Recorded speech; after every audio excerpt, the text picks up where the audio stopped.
Mad Cave is a home for graphic storytelling. It doesn't matter the age group. It doesn't matter the type of material. It doesn't matter. What matters is that graphic storytelling can be anything to anyone. Um, I think there's a billion undiscovered customers in our industry. You just have to craft the material that is for them. And the best way to do that is by coming at different age groups and different types of material and crafting different types of material for different, places.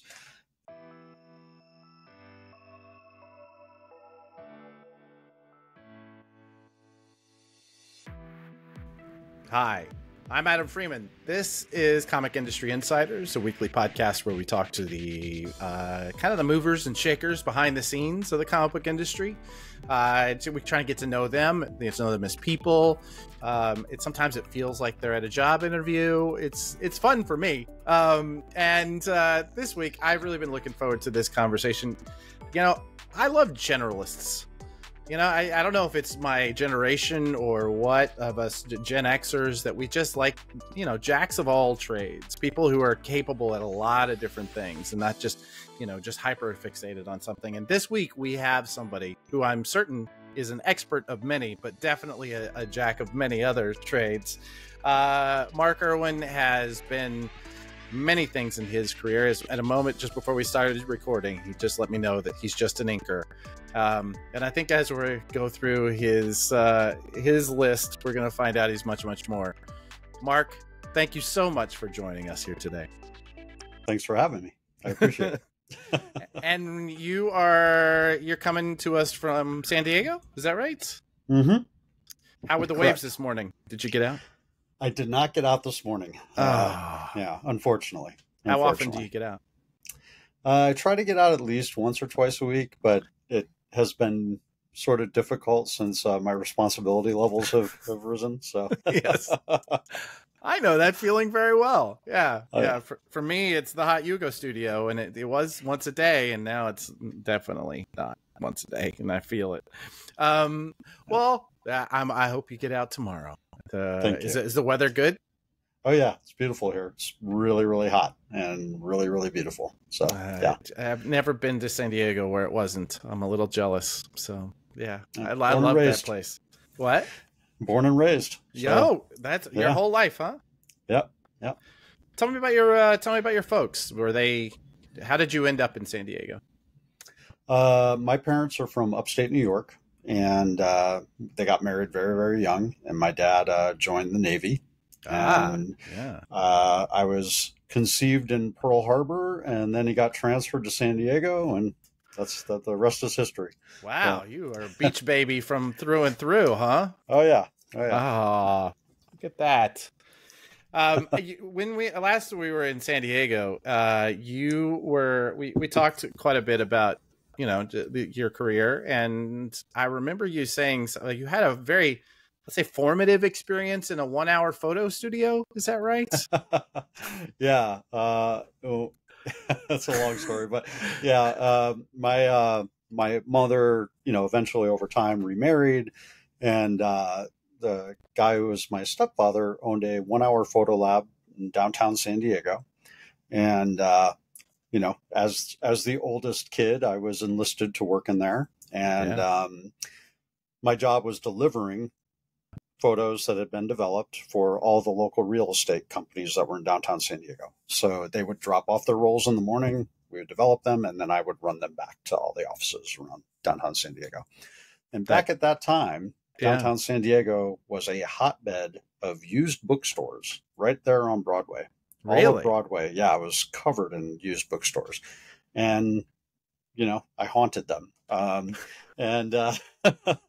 a wannabe artist at the time, I was fascinated by Frank Frazetta and Boris Vallejo and Daryl K. Sweet and all those guys and the Hildebrandt brothers, and so I was always in the bookshops, like buying books that had their covers on them. And, they were, cheap $2 pickups, along the way. So. Oh yeah. Oh yeah, Yeah. I remember, especially as working in a comic shop in the early '90s, and it was during that kind of trading card boom, which I think Oh you yeah. had a part of. We'll talk about a bit about that. But those, especially those cover artists, like it was just such a beautiful period Yeah. of work that was being done. Oh yeah. I really miss it. I miss that era of illustration. Yeah, I think it's actually, I don't have many regrets about comics because I just love what I do. But the one thing I really miss from comics is that arena of illustration. yeah. Bernie Wrightson's still my all-time favorite artist, and I just love that kind of maximum effort, ridiculous, level of illustration in a comic book. Yeah. So yeah, I have an old friend of mine, AJ Jyotikumar, who's now a comic book artist as well. But at the time, he and I were just working in a comic shop together. And Bernie Wrightson went to a signing with Bernie, and he had kind of moved on from that like sort of hyper maximum effort style, yeah. And AJ is like, I really liked your work back when you were doing the Frankenstein and that kind of stuff. Why don't you work like that anymore? And he goes, I just can't see that well anymor. I can't. I just physically, it's impossible to put in that kind of work. It does wear you down. I inked a lot of maximum effort pencilers Oh during yeah. my inking career, and I can attest that my neck and my back and my hands have felt the brunt of that 25 years of doing it. So. Oh yeah, I have no doubt. Oh, another friend of mine, Louis LaRosa, who is a phenomenal talent, incredible. Yeah. Talk about maximum effort. But yeah. He just is, he looks like a superhero because the only thing that keeps him it keeps the pain away is exercise. He's just as otherwise he would just be like a bent over old man. Yeah, you gotta work out. You gotta keep everything pumped. So yeah, exactly. Well, so how do you? So I'm seeing just on your best just on your LinkedIn. Your first real gig is at Heavy Metal Magazine, apparently for 3 months. How do you go from being the kid running photos around and haunting bookstores to that? Where's that gap? Oh man. Well, just going to high school here in San Diego. I was, I wrestled in high school. I was kind of always like, I was a weirdo because I was kind of half in the jock world, half in the nerd world. I loved comics, and I also was a big metalhead. So I was really into like that stuff. Right on. Maybe might have even been a little bit of a stoner back then. So like all of those things, plus, I was a jock. So it was kind of like this weird mix of stuff. And, but I didn't really have any direction. I didn't know what I was going to do. I hadn't taken any art classes. I was just a kid who drew like Eddie from Iron Maiden on his math homework. I wasn't really like, training to become an artist. Right. And you were training to become Brian Polito. Exactly. Yeah. Exactly.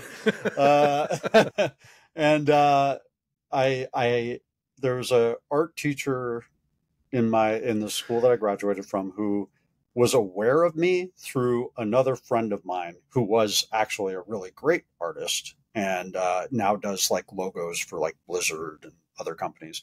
But that guy told his teacher about me. I hadn't even taken a class with this guy. And the guy came to me and said, you need to apply to the Joe Kubert School.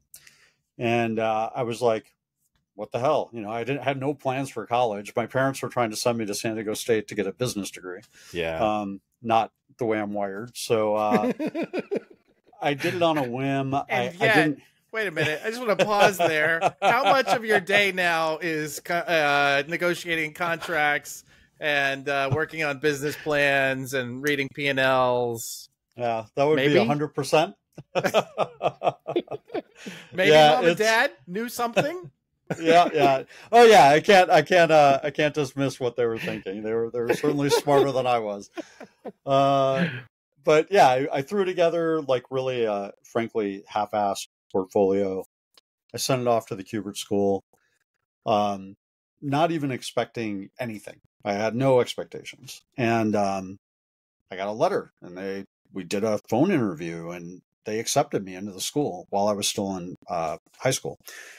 And I came home super excited. Hey, I've been accepted into a college. Can you believe, and they were like, what college? And I told them, and they were like, oh, no, that's not happening.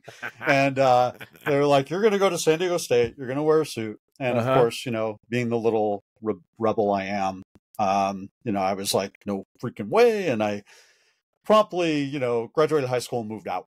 And as soon as I moved out, I was like, in kind of a cycle of doing construction jobs and landscaping job and roofing and, anything that was enough to pay the rent of the apartment I was living in. Right. And give me time to surf. Like that was all that mattered, And eventually I met this girl, and she was far, far smarter than me and still is. And that girl encouraged me to try to go to school again.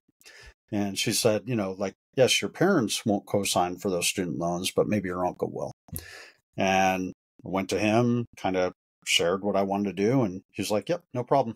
And signed the papers. And next thing I knew, I was going off to the Kubert School. So look at that. Way later. I mean, I was like already 21, 22 by the time I went, but old man. I was an old man compared to my classmates. They were all fresh out of high school, but, yeah. And, it changed my life. It was, it's still to this day, probably one of the hardest things I ever did. Being a San Diego kid, all of a sudden having to relocate to New Jersey. All the stereotypes are true. And I can confirm. Yeah. And I was working in a shop, right, like at a graveyard shift, full time, stocking shelves, and then going to school during the day. And it was horrible that first year. It was so hard. No kidding. And I almost quit, but my girlfriend talked me out of quitting and convinced me to give it another shot. Came home for the summer. Did she go with you to Jersey? She did not. She stayed in San Diego. We maintained a long distance relationship. And I came home that summer, and I got a job taking out garbage. And but it paid the bills. And I went to Comic-Con that year. I'd been going to Comic-Con since 1981, so it was like, I had to go. Right. And I had a portfolio from the school that I was sharing with different creators all around the con. Just after your first year. That was at the end of my first year. Okay. And there was an inker there named Mark McKenna, who I want to give a shout out to Mark, by the way, because he's been instrumental in a lot of people getting their start in this industry, including our current editor-in-chief, Mike Marks. Mark he mentioned that, and I believe Mark in his interview as well. Yeah.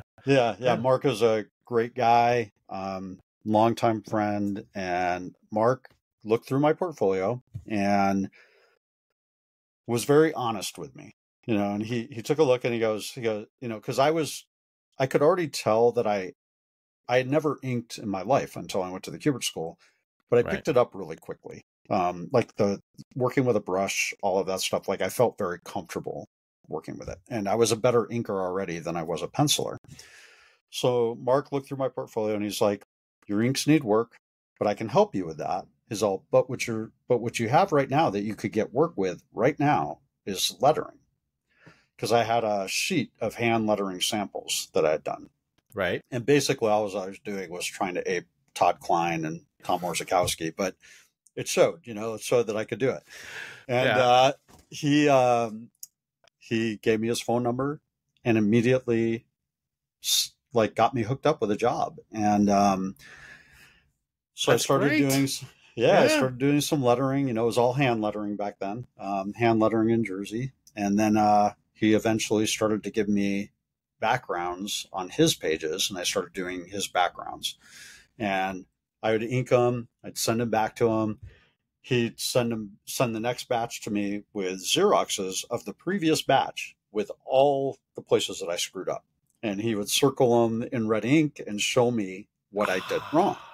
So it was such a great education. It was like the education, the Kubert School was a great education, but here was like a pro and pointing out like the minutia of like stupid inker things that only inkers would know. He's like, don't, turn your brush this way and do it this way. Like he was very specific with all of his instructions. So it really helped me. And then he reached out to a bunch of other inkers that he knew in the local area, guys like John Holdridge, Ken Branch, Mike Sellers, who worked in the school. And they all sort of started giving me work. And so by my second year, I took a job in the Kubert School store, and I was doing background inking as well. Didn't have to work in the shop right anymore. I had like a real job, it was like making enough money to like survive, because it wasn't a cheap school and rent wasn't cheap back there and everything. So all of those things. And the other thing I should mention is that also in that first year that I came back for the summer, my girlfriend, who is now my wife, also got pregnant. So that was like added pressure, like we gotta make this happen. Yeah, I'm a dad now. I got to figure this out. So, or else I'm going to have to go back to roofing. Yeah, God. Oh, God. And so the good thing about all of that was that, her encouragement, really also having a kid, like my focus was so laser, like I am going to make it. I'm going to work in this industry. I'm going to get work. I'm going to talk to whoever I need to talk to. I'm going to do whatever I need to do, I was very, and because Mike Sellers, his offices were actually in the basement of the Kubert School, which was connected to the store. I would work in his office. He had like an ante room, I guess, right off the office. Mm-hmm. And so I would just work in there. But his office was connected to Andy Kubert's, whose was connected to Adam Kubert's. So I got to meet both, I got to get to know both of them. Andy and I would play basketball in the gymnasium that was in the school. Like he was like just the greatest guy, salt of the earth. Adam at that time was a little more intimidating. He obviously an incredible artist, but he was a little scary. Like everybody was a little scared of Adam because he was also very intense and very focused and all that kind of stuff. So my final year of the school, I was working in the school store. I think there was 2 weeks to go till graduation, and I hadn't gotten a job yet. I had like a bin full of rejection letters. One of my teachers at the school, Jim McWeeny, his brother, Tom McWeeny, worked for Wildstorm and was an inker at Wildstorm. And I had been sending him consistent samples, and he would do the same thing that Mark McKenna would do. He would redline, he would point out where I screwed up, he'd point out all my mistakes, and kind of send them back. So I was doing all of that all the way up until graduation. And with 2 weeks to go, I was working in the store. Adam Kubert came into the school store and like, Orc. I was like, I thought I was in trouble, come back to my office, and okay. And I followed him back there, and the whole time I was just like, oh my God, I did something wrong. What did I do? I was like really panicking. And we walk into his office, he shuts the door and he goes, how are you at Paste Ups and Mechanicals? And I'm like, I took that class in the first year of the Kubert School. Totally like, oh yeah, I did awesome at that. Yeah, I'm so on it. And he goes, okay, well, Heavy Metal is looking for an art director. They just fired their art director, and they need an art director. And what I didn't know at the time was that Adam had been working for Heavy Metal for many years. All of the material that Heavy Metal was importing from Europe, they would get the translations typewritten and sent to them with the art. Adam would hand letter all of it. What? Yeah, I had no idea. So that was, he was just doing it as like a side gig to like pay the bill. All the Cuberts are the most ridiculously talented people you'll ever meet. They can paint, they can draw, they can ink, they can color, they can letter, they can do the whole job. And so he had just been doing this on the side. I had no idea. So that's insane. That's like old. I remember. I want to say it was Buscema. No, Buscema. Who was shoot? I'm going to mess it up now. Had an editor in chief at DC who apparently every morning would wake up and ink 5 pages before going to work. Giordano. Dick Giordano. Yeah. There you go. It doesn't shock me at all. Yeah. And you know, these guys. That's sort of that was like the great thing about the Kubert School too, was just seeing that nobody was a specialist. Everybody was, as you put it at the beginning of this podcast, a generalist. You know, they could do the whole thing, and they're all very talented in different ways. You know, and so anyway, Adam basically told them to hire me, and next thing I knew, so the day after graduation, I started working at Heavy Metal, and I would take the train from Dover, New Jersey into Manhattan. And at the time, the Heavy Metal offices were just above Soho. So it was like a whole thing, you know, and I loved it. That was my dream gig. You know, I'd grown up on Heavy Metal. My first exposure to comics, long before I discovered Marvel and DC, it was stuff like National Lampoon and Metal Hurlant Fabulous Furry Freak Brothers, like all the rip-off press stuff. I had a couple of hippie uncles that like exposed me to that stuff very early on. So that's very shocking to hear that you grew up in San Diego with hippie uncles who exposed you to yeah, it's incredible, right? Nobody would ever expect that here. Fabulous Furry Freak Brothers. Yeah. It's still one of my favorite books of all time. Yeah. So, you know, that all kind of came together, and that's how I ended up at Heavy Metal. But right after I took that job, like literally the day after I started working there, I got a call from Sarah Becker from Wildstorm. She just passed, so you know we're still. Anyway, Sarah called me and told me that Tom McWeeny said I was finally ready, and she offered me a chance to come home. You know, work for Wildstorm in La Jolla, and you know. I wanted to come home. I didn't want to be on the East Coast anymore. Right. I was like, yes. So the same week you start that job that this call happens? The day after I started. This day after. Oh my gosh. Yeah. So that was a little rough because, you know, I knew Adam had, you know, kind of stuck his neck out for me, and I felt terrible. Like I was like struggling with how to do it, you know? Sure. So what I did was I kind of put my time in. Like the first couple of weeks, I put in my time at Heavy Metal. I basically told Sarah that I couldn't start for a month because I was going to have to move cross country and all that kind of stuff. I said, and let me get myself situated at Heavy Metal. So my first, it was a whirlwind. My first couple of weeks there, I installed computers for the first time in the history of Heavy Metal. I installed all the computer systems all through their company, and you're talking about a Luddite here. I was on the phone with Apple and every customer service of everything, like constantly getting that all set up. And then I put together a coffee table book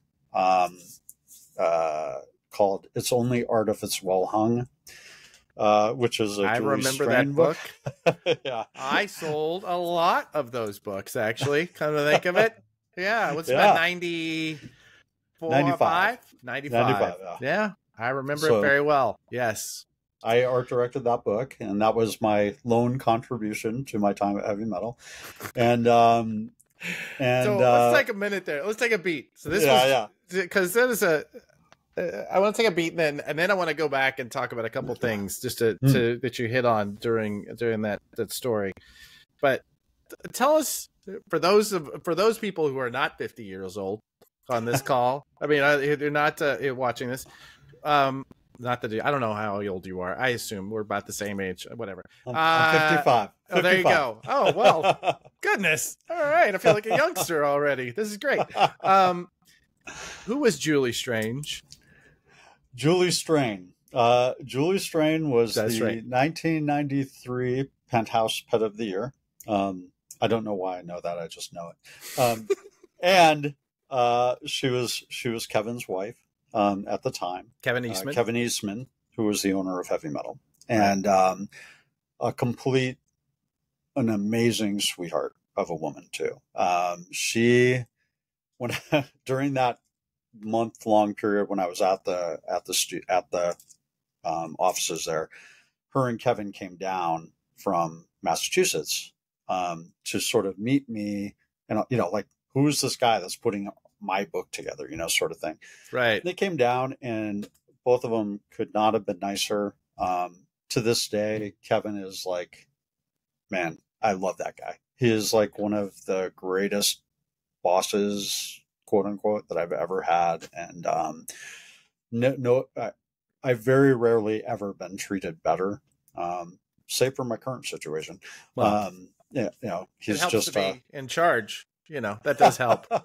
Well, we have a great owner. We have a great owner, but yeah, like, he's just a sweetheart of a guy. And Julie was so, like, not, in my head, I'm like, oh my God, I'm being visited by the Penthouse Pet of the Year. And it wasn't like that at all. She was very, very down to earth, very sweet, and very just excited for me to do this book. And, yeah, it was a great experience. A very brief time, but it was a very great experience during my time there. And, yeah. And then, basically what I did was, after that couple of weeks, while I was getting all that stuff sorted for them, I also reached out to a friend of mine who I had graduated with from the Kubert School, who was infinitely a better graphic designer than I was, and infinitely knew way more about paste ups and mechanicals than I hope to ever know. Basically, I reached out, I talked to the publisher at the time, Howard Jarofsky. I said, hey, Howard, I got this offer. I can't say no to it. Right. I also told Adam about it. I said, look, I can't say no to this. And Adam was like, oh yeah, I totally get it. Adam didn't, he was totally fine with it. Howard thought I was leaving them in a lurch, and I was like, no, I got a guy. He's smarter than I am, and he is way better for you. And so the other Mark Gagne, came in and took over the position. Great guy. And, yeah. And I moved back home. So good for you. Well, before we get to that move, let's talk a little bit about, you had two roles there that you were doing work for, hand lettering, which is something now, I mean, they're still letterers. It's still a really highly skilled thing. And anytime you've worked with a bad letterer, you know how good a good letterer is. Oh yeah. But let's talk about the inker's role, because in many ways, I mean, the inker's role is almost not, it's not that there are no more inkers. It's just a lot less common, right? Oh yeah. Let's talk about let's talk about like what makes a good inker, in your opinion, having been at it for so long, and where is that role? What is the state of that? Yeah, it's tough. I want to be very mindful of not dismissing the current state of art and comics. I think things have significantly changed from a technology standpoint. And comics as we all know, is not the place to get rich. So if you are a person who wants to tell stories in our medium, the more you can do, the more ability there is for you to make a little bit more money along the way. Right. What I would say is that the acceptance level of what works and what doesn't has changed, but I think that's also a byproduct of the different types of stories that are available to readers now. And what I mean by that is, I came up in an era where the big two were highly prevalent. There's very little indie comic. You basically went to Marvel or DC. And what little elsewhere there were companies that still kind of maintained similar standards to what Marvel and DC did. So, for instance, like when I did work for Dark Horse, I was still expected to maintain the same consistency and quality level that had got me work at Marvel and DC. Right. Nobody came to me and said, ink all this with a marker because nobody cares, you know? Yeah. And I think we're in an age now where that doesn't drive things as much. The quality of the illustration level. It's hard for me to say all this because I don't want to insult anybody that's working today, and I don't want to dismiss the material that's being created today. It's just different. It's a different time, and it's a different need for what the industry needs. Would it be fair to say that there was a very clear aesthetic that would sell? Right? There was a very clear aesthetic that would sell. Yeah. And that anything that was apart from that clear aesthetic was going to be a challenge, right? To Absolutely. sell. Right. So the inker, you were really like the last step in refining the line to get to that aesthetic. Yeah, and I think we're also, back then, at least, we were the last part of the process that was actually still doing things by hand. Right when I first broke in, there were still a few hand letterers, but it was already switching to a digital medium. And there were still hand colorists, but that was already morphing into the computer side of things. Inkers were sort of like the last guys to have to sit there and bend over a board, you know. And, so yeah. Yeah. Well, I can tell you, I think that it is still a very significant role. I think specifically, I can only speak to like what's going on at Bad Idea, where we worked with Tomas Giarello and did his pencils, and we would just go straight from pencils to colors, and they were beautiful. But like he's working on a book now where he's inking, and it's like it's just a whole different thing. Same line, same artist, right? It's just him refining that. It's just I don't. At some point, it might just be the lost art, right? I think when you look at the great inkers that are out there, and there's still a lot of great inkers out there. I was lucky enough to be at Wildstorm, kind of in what I would consider like the top, period for inking, really. Yeah. I'm working with guys like Scott Williams, Tom McWeeny, Sandra Hope, Edwin Roselle, Alex Garner. And then we were competing with the other image studios. You had guys up at Top Cow like Joe Weems and D-Tron, and then over at Extreme, you had Tim Townsend, you had Dan Panosian. There was a lot of really great inkers that really understood the art form and really understood sort of who had come before them. Scott Williams would tell you that he's the bastard child of Klaus Janson, right. And, he does a lot of what Klaus does, but he did it in a more refined, kind of prettier aesthetic. It didn't hurt that he was inking a guy like Jim Lee, whose stuff is so pretty to begin with, or Mark Silvestri, whose stuff is pretty. You guys like that, it's easy to, you want to look pretty too. So, so there is certainly an aesthetic, and it is an aesthetic that doesn't really quite resonate the same way today, but superhero comics, we've seen it. We've seen the resurgence and the roller coaster ride, all these years. So culture shifts. That's the one thing that it always does. I once heard quality inking described as when a penciler is drawing, they'll often do 3 or 4 lines in order to sketch the general idea of what they're putting down, and it's the inker's job to decide which one. That's not a bad way to put it. Yeah. All right. Well, so also you mentioned your the role that these mentors have played in your life, and that generous act of not just saying, "I'm sorry, kid, you're not ready," but like sitting down and doing the pass with the red pen and then sending it back to you. Is that something that you think about now? Do you have your list of red pen guys? Yeah, I mean, I think one of the greatest things about this industry has been the mentorship that I've gained along the way, Mm-hmm. and um, I I would say that I actively work to pay that forward in different ways. I was an art director for a very long time.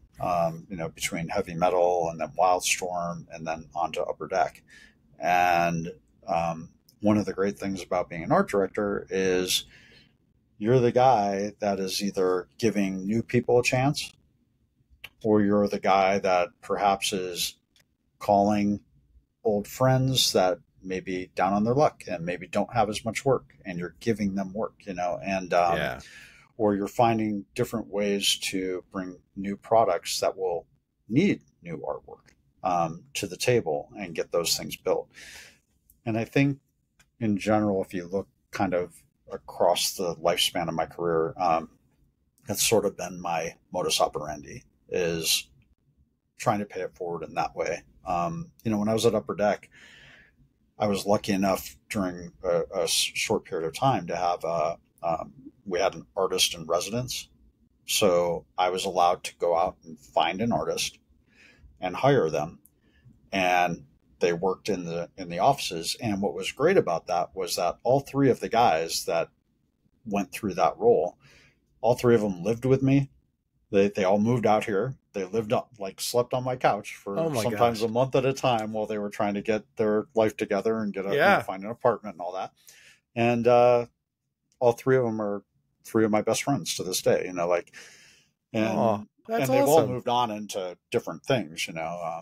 Some of them are in animation, some of them in video games, some of them are still in comics, but they're all um, yeah. So and you try to pay it forward where you can. If you're honest and you're open with people, you can even give criticism that isn't necessarily criticism. It's more like, hey man, check this out. If you Yeah. kind of go in this direction, I think there's more work for you down the line.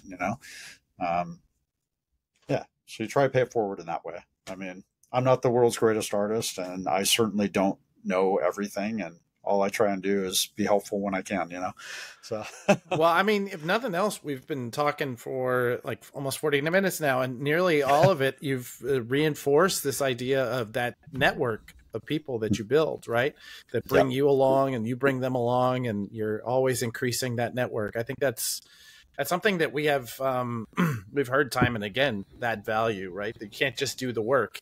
You Right. also need to be part of the community that does the work, Oh right? yeah, yeah. So Networking is the number one thing, really. it truly is. It's weird. Yeah. Like it's many ways I've realized this part of my career I get paid to network. Yeah. It's a strange place. But Yeah. so you're at Wildstorm, mostly art directing. What was the role there? So I came in as part of an internship program. I lived in an apartment with a couple other interns, and In La Jolla? in La Jolla. Okay. And while that was happening, my wife and my newborn baby were staying with my aunt and uncle down in Southeast San Diego. So I'd work all week, and then I'd go spend the weekends with them.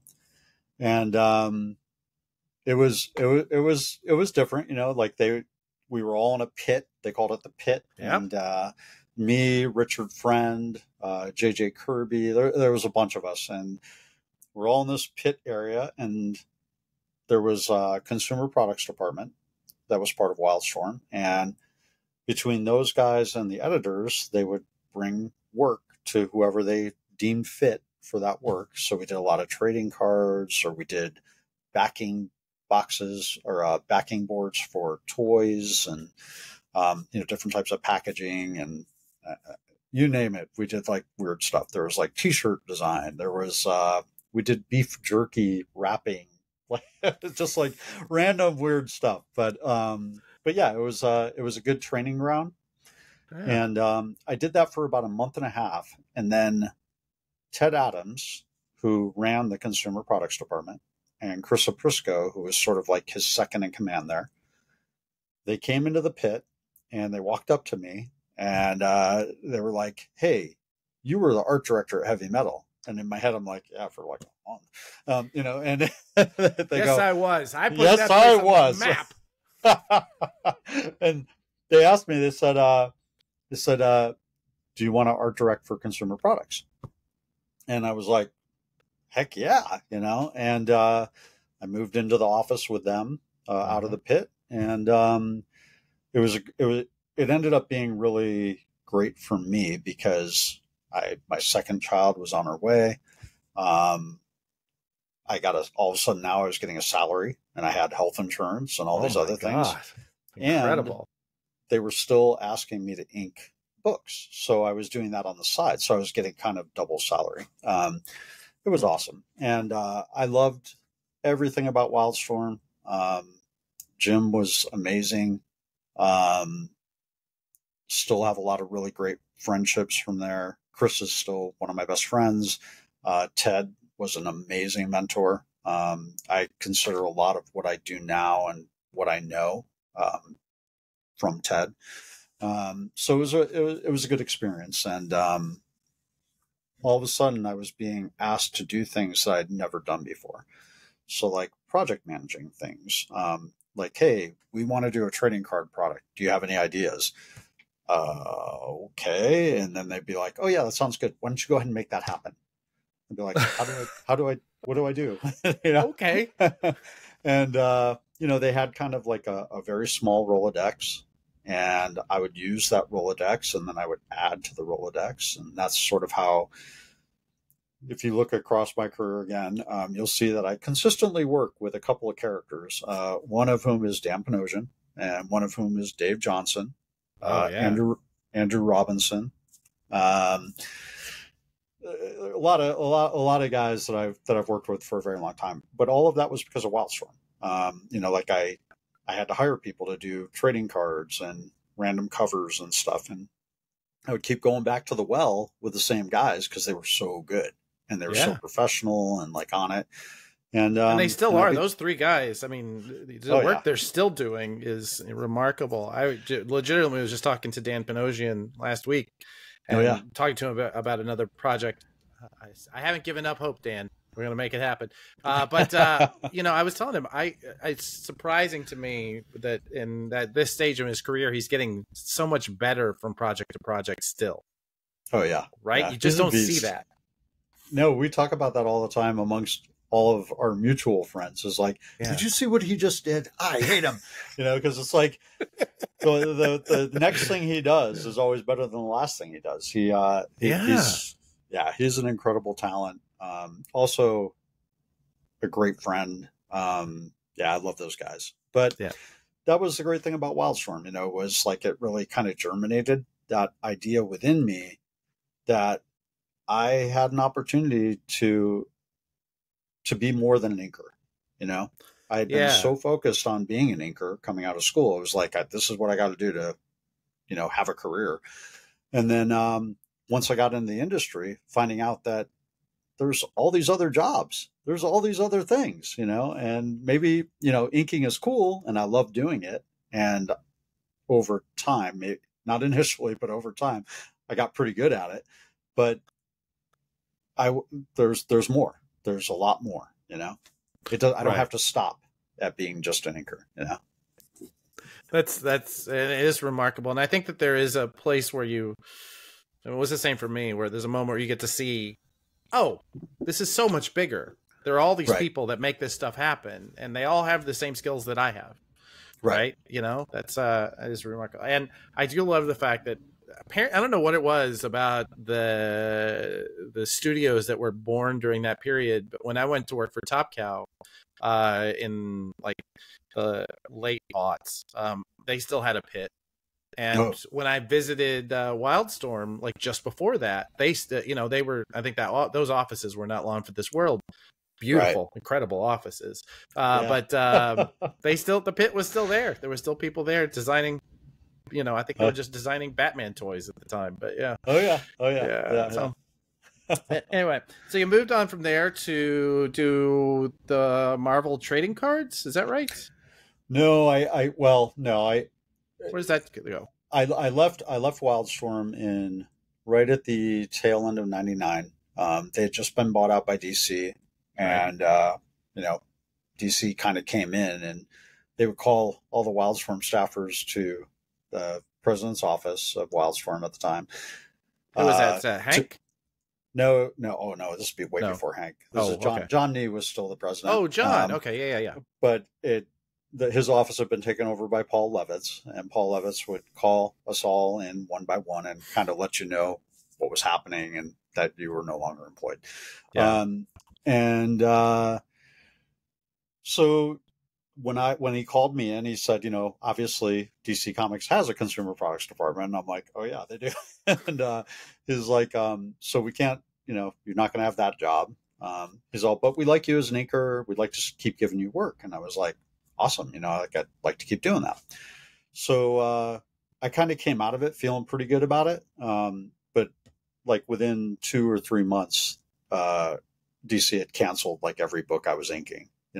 So I was like, all right. And Thanks, thankfully, Paul. Yeah, thanks a lot. Yeah, it wasn't his fault, but you know what I mean. But literally, Ted and Chris had by that point started IDW, and IDW at the time was not a comic book publisher. IDW was a creative services company, and one of the creative services they were performing at the time was they were doing game design, like trading card and board game design for a company called Upper Deck. And they were there. It was a weird time and place at Upper Deck because Upper Deck was a sports company. Very sports, very like every person that worked there was like a jock. It was like the jocks versus the nerds. It was very crazy, but they didn't have anybody internally. But you were both, right? I was both. Yeah. I was both. I was the bridge. So they basically convinced Upper Deck that you got to hire this guy because he knows how to do all this stuff, but he can speak the language to you guys, so you guys get what's happening. So it was kind of like I had this really very jack of all trades role, and so I came over there. We started off very humbly, doing like these little games, and then we had like a bit of success because we did a trading card game based on the TV show Survivor. Oh yeah, and it was a shockingly well received game. It was very much like a drinking party game, but we did pretty well with it. And what that allowed us to do was kind of start some conversations with bigger things. So the first big thing that came across the board was Yu-Gi-Oh! And, we ended up getting that license. That's a story in itself, but we ended up getting that license, and, man, things just exploded from there. When was this? And what's up? What this is like, I want to say 2002, 2003, right around there. All right. And I remember that time very well. That was, and Yu-Gi-Oh! That was an incredibly hot brand then. Like that was driving people into the stores. Oh yeah. It was huge. I mean, I would come home and all the kids in our condo complex would like follow my car to my garage, like waiting for handouts. And it was quite funny. But it was a crazy time. We were doing a lot. And I was sort of, again, like a bit of the jack of all trades. So I did things like I would go to Japan and work with the Konami people to translate the next set of Yu-Gi-Oh cards from Japanese to English. Oh yeah. Or they would come to San Diego, and because Upper Deck is here in San Diego, so we would do both those things. We'd go back and forth. And then eventually I was asked to run the Yu-Gi-Oh! World Championship, which was held in Madison Square Garden. It was a massive event. TV stations from around the world. It was like we flew in winners from each region of the world. So Asia, Europe, South America, this whole big thing. And I had to do all that pretty much by myself. And So this all goes back to that project management lesson you got from Ted Adams, right? Yeah. A lot of it. Yeah, a lot of it. Yeah. And all right, so we need you to throw the Super Bowl. Right. And all right, go. Yeah, pretty much. There was a woman from who had done some event management stuff for Wizards of the Coast, and we brought her on as a consultant. She was awesome. She really helped me a lot because I didn't even know where to start, you know. Yeah. And she helped me get that thing off the ground, and it went off. It was great. It was a big deal. And right after, like literally, we were sitting in the stands of MSG, me and my boss at the time, while everything was being broken down after the event. And I was fried. I mean, I was very much like, I was already getting my first white hairs. I was like, okay, this is, I don't know if I want to do this for the rest of my life. And my boss says to me, he goes, we're going to bring in somebody from Wizards of the Coast to run organized play for Yu-Gi-Oh! And do you want to move into creative at Upper Deck and just be an art director? Because I think that's where you'll be happier. And I was like, yes. Like tomorrow? Like right now? Like, should I? I can go pack. Yeah. I'm on it, man. I'm on it. And so I kind of changed departments and became an art director strictly at Upper Deck. And then along the way, picked up bits of other things. So like brand management, product management, product development, like all of these new things, because we were doing toys. We had this whole Marvel fine arts line. We did do Marvel cards. I was the art director for the Marvel Versus system, which was a pretty big deal when we first launched it. And, I got to work with, talk about increasing your Rolodex. Like I got to work with a who's who. It was like everybody from Barry Windsor Smith to Alex Ross to Neil Adams to, Steve Rude. I mean, like you name like the famous artists, they probably worked on the Marvel Versus system. Like the only guy that I never got was Mobius, and he was talking to me about it, and then he passed. Like, unfortunately. So yeah, so that was like the one guy I didn't get. But like Philippe Caza, who is a French heavy metal legend, the first American comics work he ever did was for the Versus system. Like incredible. Yeah, it was a great period of time because the game development team kind of understood that they didn't know anything about comics. Yeah. And they would basically just go, all right, Mark, you know what you're doing. You know who to call. And and I would take that on. And it was great. We worked with DC. Eventually DC became a part of that system. We even did a Hellboy like expansion set. And I got to work with Mike directly on all of that. It was a good time. It was a good time. So. Well, I do remember selling those cards. So you did good. You did a big chunk of work for us. I appreciate that. It was that's what I'm here for. So you were there for a while though, right? What? I was at Upper Deck for 10 years. 10 years. 10 years. My goodness. Yeah. What pulls you out of a 10-year relationship like that? What's Upper Deck is a sad story. Well, not for me personally, just as a company. They were a great company. We were at the height of our powers, really, because of Yu-Gi-Oh. Yu-Gi-Oh was making an insane amount of money, and through some mismanagement, we'll put it. Okay. There was some shady stuff that was going on, and a result of the shady stuff, we lost the license for Yu-Gi-Oh. Then we promptly lost all of our major sports licenses, including baseball, which is the license that built the company. So, like within like a 2-year period, we went from, we had offices in Europe, we were a big deal, to like a skeleton crew. And, the writing was on the wall. Like, I remember the last 2 years of the company, I would wake up in the morning, I would go surf, then I'd come into work, then I would sit in my office waiting for something to do, and nothing would come along. And then I'd go to lunch and I'd surf, and then I'd come back from lunch and nothing would. And I was just like, all right, let's is anything going to happen here? And so, like the last 2 years, I started putting together my resume and like reaching out to other things. And so when finally I did get laid off, along with like 2/3 of the company, I'd already had another job lined up, and I was doing business development for a company based in Quebec, of all places, that did 2D development art for video games. Okay.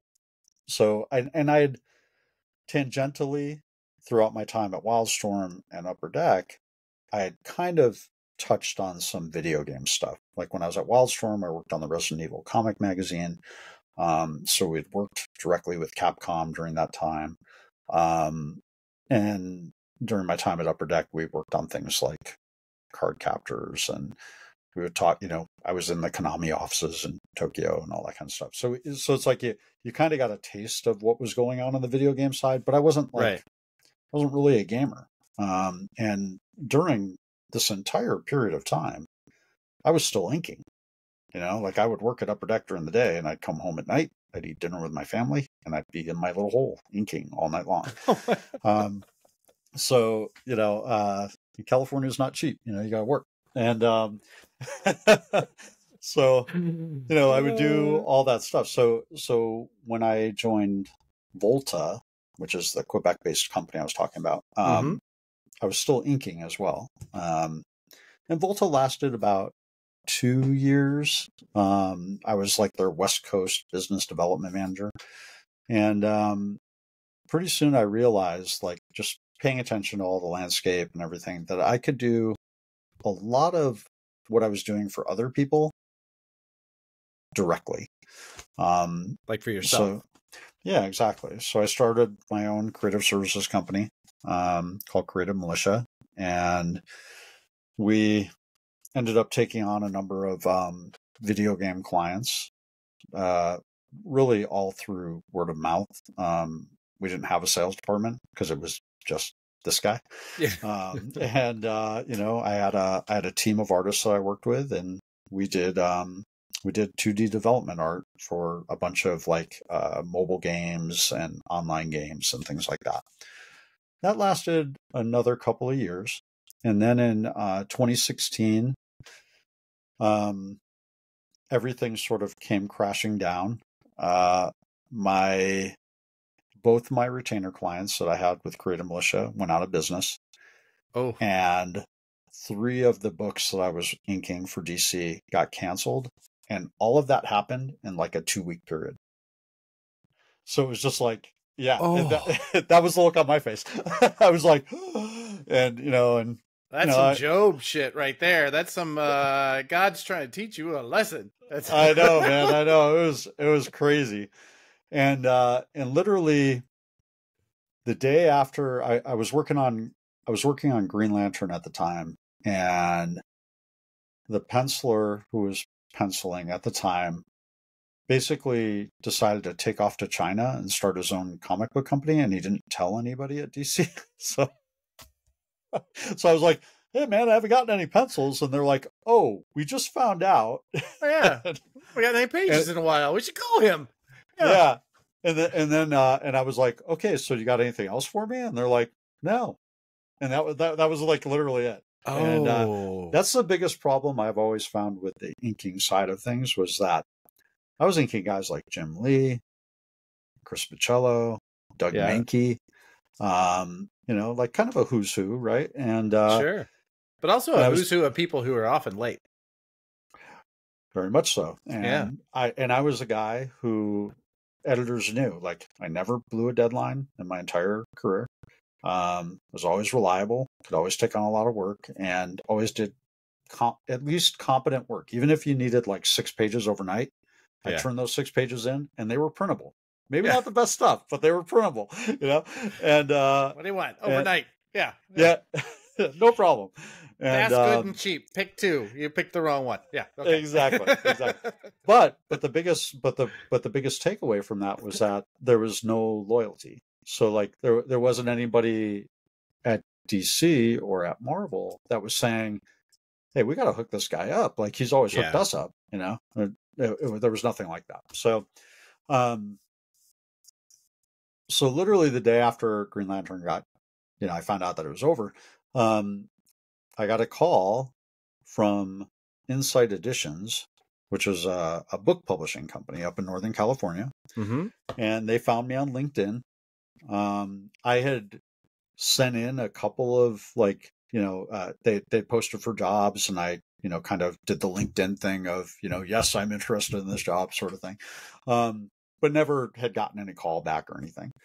Well, they apparently found me on LinkedIn and were like, we would really like to start a comics imprint, and we don't know how. Can you help us? And I was like, yes, I can. Like tomorrow, like right now. And and basically that was a crazy time for us because basically I packed up and left for Northern California while my wife stayed behind in San Diego to basically get our place ready to be rented out. Mm-hmm. And that was like a 6-month period. So I was up in the Bay Area sleeping on people's couches. I would bounce around like every couple of weeks. I would stay, like my sister lived in San Francisco, so I stayed with her for a little bit. And then I had a buddy who had a girlfriend who lived over in this other part of the Bay Area, and I would sleep on her couch for like a week, cat sitting for her. And it was like I would just do that back and forth. And did that for about 6 months until I found an apartment up there, and then my wife came up and joined me. But Insight was another really good experience for me because, again, talk about learning and gaining skill set.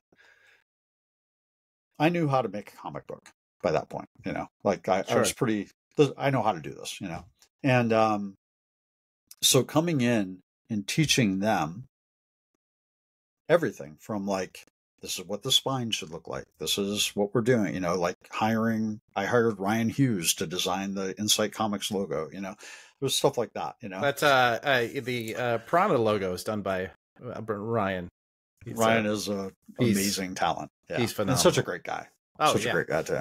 Yeah. So, like putting all of that together, putting the production assembly line together of how we're going to make comics, that part was easy at Insight. The part that wasn't as easy because of sort of the way they were built was the marketing and sales standpoint. They didn't really understand what it meant to deal directly with Diamond. They didn't even know who Diamond was. They didn't have a marketing team that understood how to market comics or would even be bothered to market comics. So it was like this whole thing. But the great part about it was that because I was there doing that, they were like, hey, would you like to edit some books? And I was like, I've never done that before, but I guess I can learn. And also, again, going all the way back to my high school time, I am the heavy metal guy. I am a total old school rock and roll guy. I grew up in the 70s and the 80s. What do you want from me, And that's totally my what I'm into and what I love. And so they had this book that had been percolating there for like 7 years, and no editor could bring the book home. And it was called The Decade That Rocked. And it was this quasi-biography of this very famous rock photographer from the 80s. Okay. Who had gone through a lot of personal stuff. And because of that, and because he had like a ghostwriter buddy who was kind of like trying to lead the project, there was all this angst, and nobody could figure out what the book was or how to get it done. And they stuck it on me. They're like, oh, you're the new guy, you take it.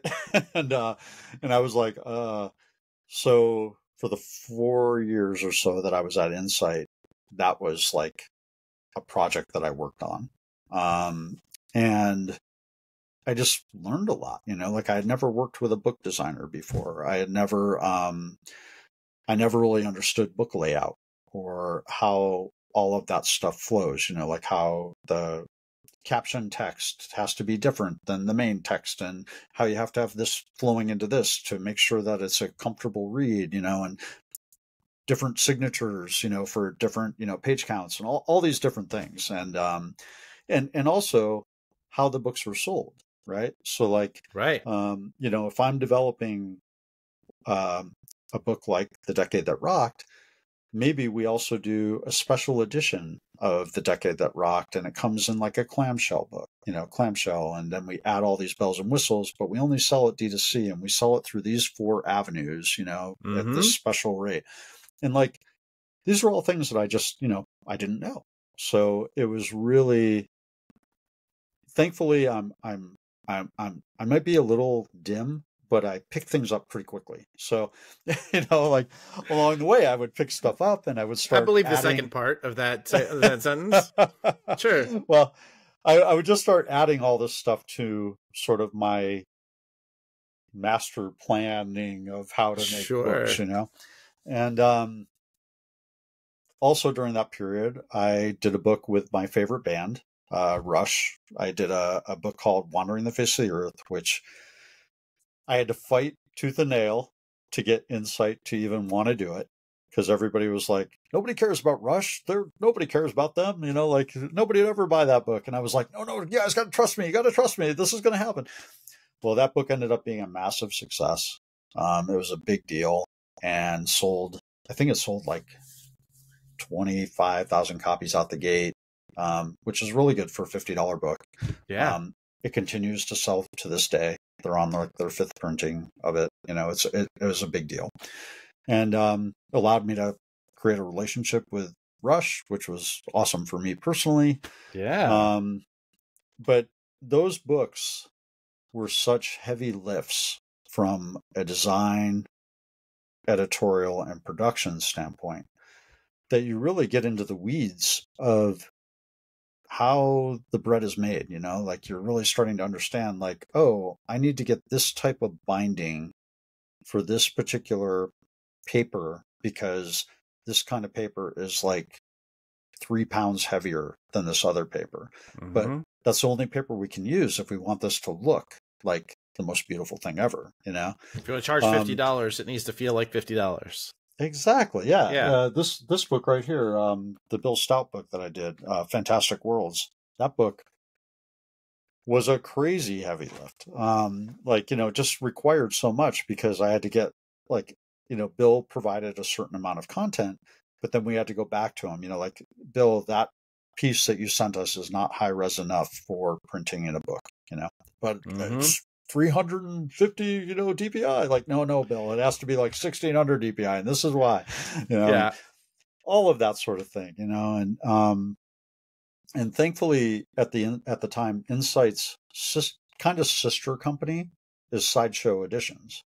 Or Sideshow Collectibles. So yeah, they're connected together. So I also got to drive out to Sideshow and like help them with their books, and they did some comic books as well through our imprint, and just working with them and seeing how both companies really have a focus on quality, which is from my own personal ethos, like, and hopefully the way people see things from Mad Cave too, is it's about the quality. Amen. If you remain true to the purpose of making a great thing, all the other things sort of get sucked along in that wake. Right. You know what I mean? I think people tend to get distracted by bells and whistles and revenue drivers and all those kinds of things, which I understand. But at the end of the day, just make a great thing. A great thing will find its audience. Like, the people will come, Oh. That's well said. I often say, both to our clients and my team, like, if we can make this even 1% better, we owe it to the product, we owe it to the audience. That 1% is worthwhile, right? We need to make sure that you're having that conversation. about whether or not that's happening. Well, that's excellent. I don't. Yeah, there's so many things I want to ask you about your current work. And I don't want to miss. I'm really enjoying learning as you're growing this kind of sort of Forrest Gump, path you've taken, Very kind of much. developing these skills all along the way. So I don't want to miss too much about this, but so I do want to say you according to the resume here again, IDW as editorial director for quite a while. It looks like about a year, and then Rockheads Publishing for 3 years. I assume that's basically the same kind of work. Was there anything in there in that era? Like, talk to me about getting through that path to the place where you meet your current mark. So during the pandemic, I had been courted by IDW a couple of different times because Jerry Beddington, who worked there, had been my former boss at Upper Deck, and Chris Ryle, who I had known.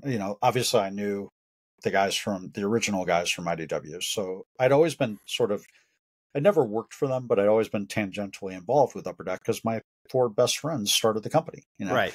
And so like I always knew all of them. I knew all of them. I was friends with Chris. I knew the whole shebang. So one of the things I haven't mentioned about my whole career path is that I did a book that won a bunch of Eisner Awards called The Fifth Beatle. And again, Andrew Robinson with Vivek. Yeah, that's a gorgeous book. So that book kind of came about because a person that you know very well, Dinesh. Yeah. Dinesh and Vivek are friends. Yes. And Vivek Dinesh was one of the early investors in Valiant, if I remember correctly. Indeed. Yeah. And Dinesh had recommended to Vivek that he come to me to put together a project that was based on a Broadway play that Vivek had written called The Fifth Beatle, which is about, story of Brian Epstein. So Vivek came to me and said, I don't know anything about comics. I don't know what to do. Can you help me make this become a graphic novel? And I said, yes, I can. And so I took what he had crafted for his Broadway play. I rewrote the whole thing into a graphic novel script. I brought in Andrew, who is a good friend of mine, and art directed the whole thing. I basically sat in Andrew's apartment for 2 days, and he and I went over the script page by page, and this is the way it's going to look. This is the thought process. Here's where we're going to go. This and that. And then we started the project, and then I brought the whole project to Dark Horse and said, guys, this is Vivek, and here's this book, and here's what we're going to do, and would you be interested in publishing it? At that point in time, I'm going to be careful what I say. I got sort of pushed aside. Andrew ended up taking almost 4 years to do the book. Yep. Mainly because it's a fully painted book. It's 150 plus pages. Every single page is like a giant fully painted board. Along the way, although I had been pushed aside, I was still the guy that everybody came to and said, can you yell at Andrew to go faster? And I'm like, he's going fast again. And of course, Andrew, being who Andrew is he was incredibly meticulous throughout that project. Every panel in that project is researched from the time. It is he busted his hump to make that book look as authentic as possible. Anyway, long story short, the book came out. Everybody won a bunch of awards. It was a big deal.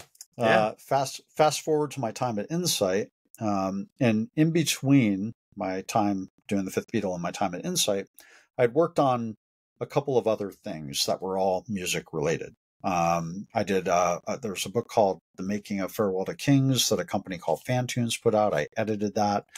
I wrote a Motorhead graphic novel for the same company. And then, I had done the Rush book. I had done the Decade That Rock book. So I'd kind of been working on these sort of rock adjacent, things. Sure. And I did a book at Insight called Bowie with the All Reds, and that book also won a couple Eisners. Oh, yeah, that's a gorgeous book as well. Yeah. Yeah. So fast forward to IDW, Jerry and Chris basically were pursuing me to come to IDW to start a division doing those types of books.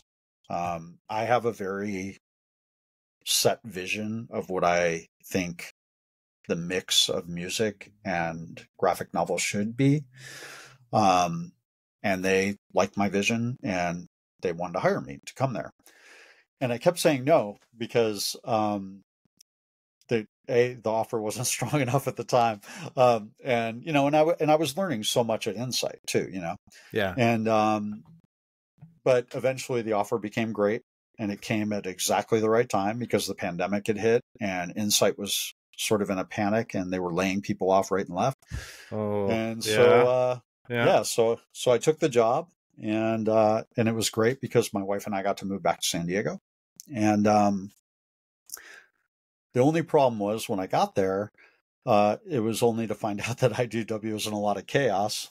And yeah, like the day after I started, I think Chris Ryle got let go.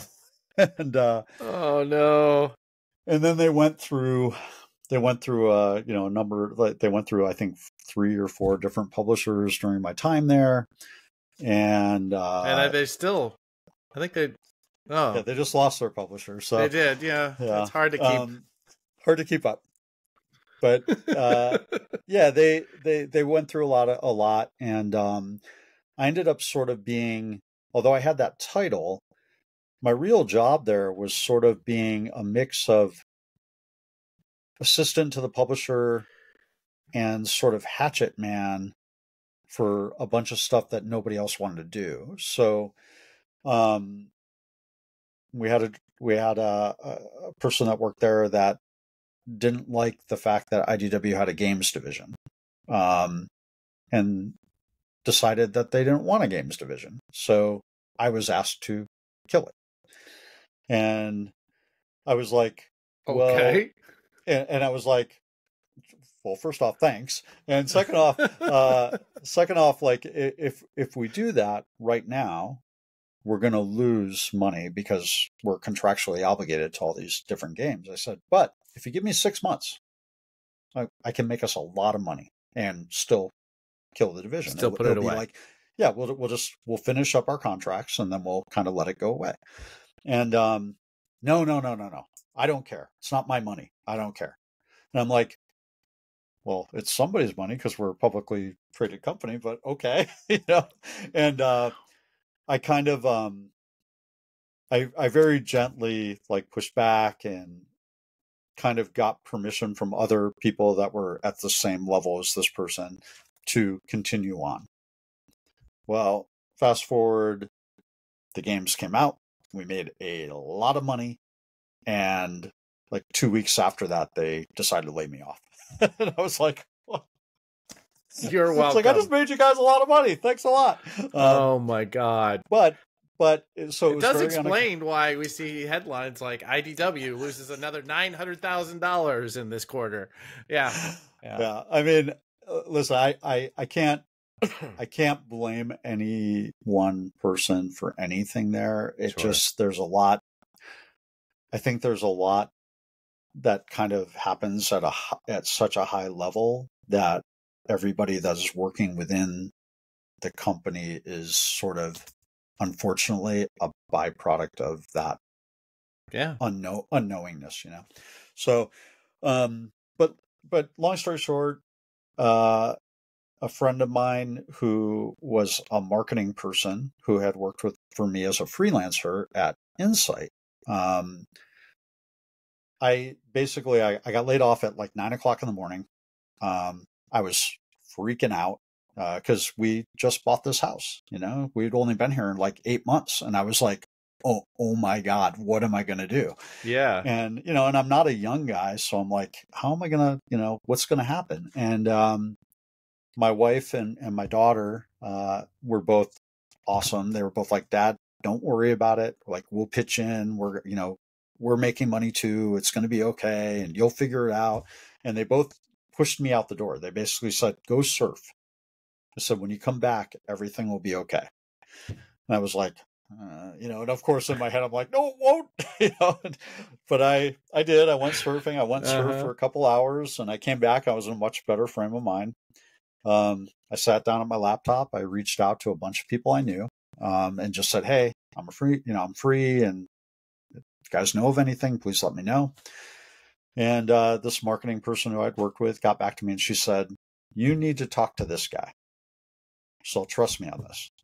I had never heard of Mad Cave. I didn't know who they were. I didn't know anything about them. And I reached out to him. He called me. We ended up having a 2-hour phone conversation that was awesome. Our values really aligned. And that was an important thing to me. One of the things I will say is that having done what I've done for so long, but also sort of always being a guy, if you look at my path, always being sort of middle management and always sort of being like the guy that gets dumped on at the end, throughout a lot of those jobs. And go kill this really games worried. Division. Yeah. There's other stories, but I'm sure. It wasn't, and I was just tired of, I wanted to work for a company whose values were what I think are the right ones, which is to work with integrity, to treat creators the right way, not to take advantage of creators, like make a ethical contract if you're going to do creator owned, pay people on time. Like the last 5 years at Upper Deck, like I was the guy that had to field all the phone calls from the freelancers who weren't getting paid because our accounts payable department wouldn't pick up the phone, there's stuff like that, and I don't want to, that's not fair to me. Like I'm the guy who's interacting with these people and trying to help these people. And you're making, like, I end up looking like the idiot, Yeah. So we had a long talk about that sort of thing. And, he was like, well, first off, you don't have to worry about any of that stuff. I can promise you that it's not an issue here. And he said, and second off, what I really want you to do is I want you to come in and I want you to just observe us for a month. And when the month is over, I want you to come to me with recommendations for how to make us a bigger, better company. Is all I feel like we've kind of gone as far as we could, as far as being a direct market, little independent comic company. And I don't know what my next step is because he doesn't come from this industry. Actually, most of the staff at Mad Cave at that time, all of the staff, none of them came from comics. They were a group of people that just wanted to make good comics and sort of kind of came together trying to figure it out on the fly. Yeah. And they had gotten to a really good place in that way, but they were definitely like hitting walls of what's the next step? Where do we go? They didn't know who to talk to. They didn't know the right place to go, all of that sort of thing. And thankfully, like I said, I've gained some knowledge along the way, and I was able to take an honest assessment, look at them, and see where we could improve. And thankfully, it feels like a lot of that has come to fruition. Over the 3 years I've been here. So, well, tell me. Let's take a step back then, because I will tell you what I told you when we spoke in San Diego. That I think when I look at Mad Cave, the thing that is so remarkable about it is that it seems to have had like a second act, right? I don't want to call it the third act because I feel like you guys have way more the second act to go.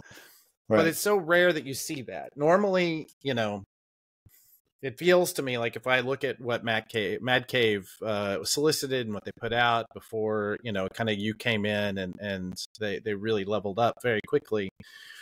You see a very familiar pattern of somebody who's a comics fan. They want to put out this book they've been thinking about forever, and they go and they say, I'm just going to do it, and I'm going to independently, I'm going to put it out there, and then they kind of piece it together as they go along because they don't quite know how things work. And oftentimes what you do is you'll see. You talk about Dinesh. I always say that one of the smartest things that they did after 7 years of really kind of doing what he was doing, of not really knowing what they're doing, is they found an investor, and then they hired in people who knew what they were doing, right? Right. People like me, they understand how all the system works. But we don't often see that happen for a company like Mad Cave, right? And so. Talk to me about who Mark London is, and talk to me about why this is unique, this path. Well, I think Mark is a unique individual. Mark is a guy, honestly, not dissimilar in some ways from Ted Adams, who Ted is highly educated. Ted went to Notre Dame. He's a really smart guy that came into comics with that business acumen, right, of understanding where and how you have to be buttoned up on a business side of things in order to make any business go. It doesn't matter if you're making widgets, right, or you're making comics. As long as you're buttoned up on the business side of things, the other things should kind of fall into place.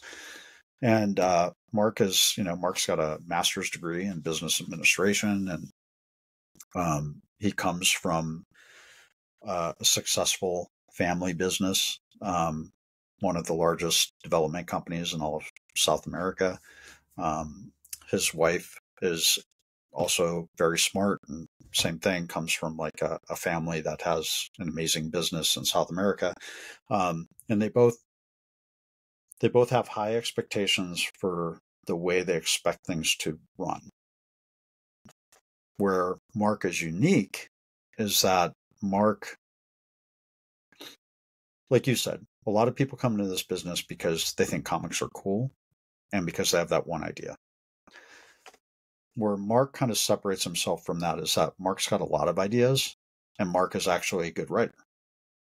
He's not a fan who thinks he can write a comic book. He actually has the skill set to actually write, Mm-hmm. And that's a big difference there. I think a lot of times when you see these smaller comic companies come, and a lot of them come and go, it's all about execution too. Any of us can put out a comic book, but being well written, having art that is serviceable, at best, having good design, having good production, actually making the deadline that you said you were going to make when you said you were going to put that book out, and then following it up and having the second issue also come out on time, and the third issue, and the fourth issue, and then maybe the next series. A lot of people miss that part of the equation. Right. Anybody can do it once. It doesn't mean that you did it well or that it's worth continuing. And a lot of people go, oh yeah, I put out that one book. I got that one idea out of my head. Now I don't know what to do. I don't want to do this anymore. I got this other thing I want to try now. And they jump into something else. That's not the way Mark is wired. Mark is very much like, I have ideas. I have stories I want to write. I have things I want to create, and I want to build a bigger thing out of all of this.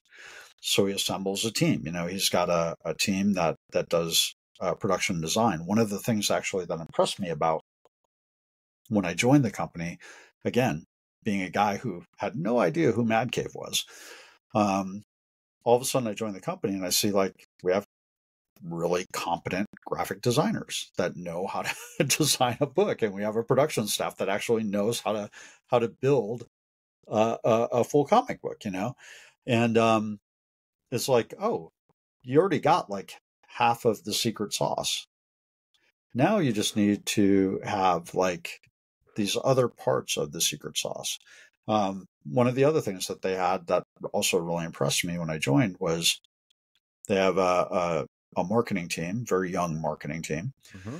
who was already working on building this really great bridge into the book market for graphic novels and things like that. So they already had like more success marketing toward that market than they did toward the direct market.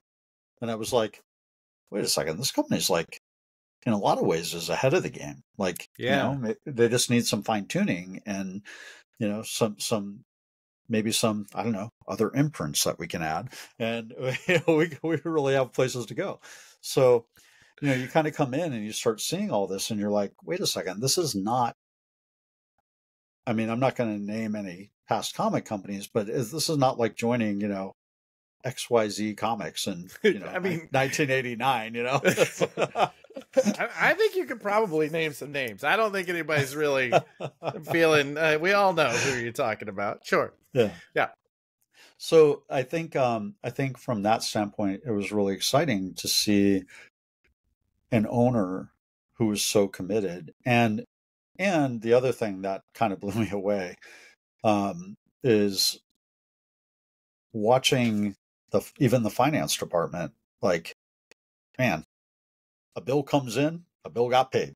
A bill came in, a bill got paid. Like, an invoice came in, the invoice got paid. Like, there was never any hesitation, any stop. And then when I would come, to a meeting and say, I have this crazy idea. Have you ever heard of this company called Paper Cuts? There was no like, what are you talking about? We can't possibly buy another publishing company. It wasn't any of that. It was very much like, oh, let's talk more about what that looks like, and, thankfully, having a good friend like Koo, like talking to Koo about that, and, Koo and myself and Koo's partner, David Lamb, that whole process was the three of us, kind of That's building great.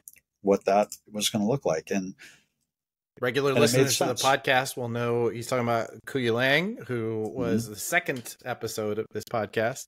And we talked, I think, briefly about the Paper Cuts deal. Can you give like the narrative of that? Like, so he comes to you, you're already working there. How does that work? Yeah. So Koo and I had known each other from my time at Upper Deck. Okay. Koo at that time, I think, had been the buyer at Diamond, and, obviously Yu-Gi-Oh is a big deal. So yeah, we talk to Koo often. And, so Koo and I go way back. And when I started at Mad Cave, I was just reaching out to people because we have a YA imprint called Maverick. And when Maverick launched, I think for all intents and purposes, like from a marketing perspective and from the types of books that we were creating, it was an awesome launch. Great stuff, really, really well thought out, really well planned from a marketing standpoint. From a sales standpoint, it was in the gutter. Like, we didn't have good support from our distributor at the time. I would sit through those meetings and it was very depressing. I felt like I was being patted on the head like a little kid at every one of those meetings.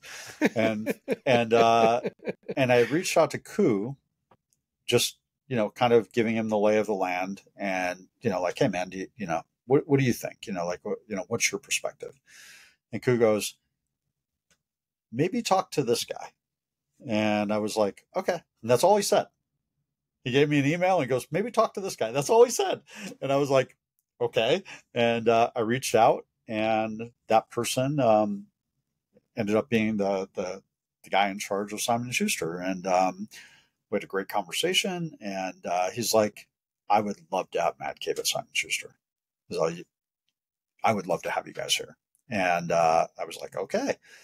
And while we were doing that transition, Koo came back to me and he said, have you ever heard of Paper Cuts?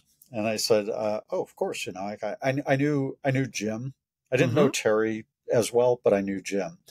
And he's all, so Paper Cuts is for sale. He's all, I know it's weird. Like, maybe that's not where you guys are thinking. And I'm like, in my head, I'm like, well, we have an adult comics imprint and we have a YA comics imprint, but we don't have a middle grade comics imprint. Right. And it'd be a heck of a lot easier to get one started by buying one than to start one from scratch. And my core philosophy, and it's something that Mark and I have always shared, is that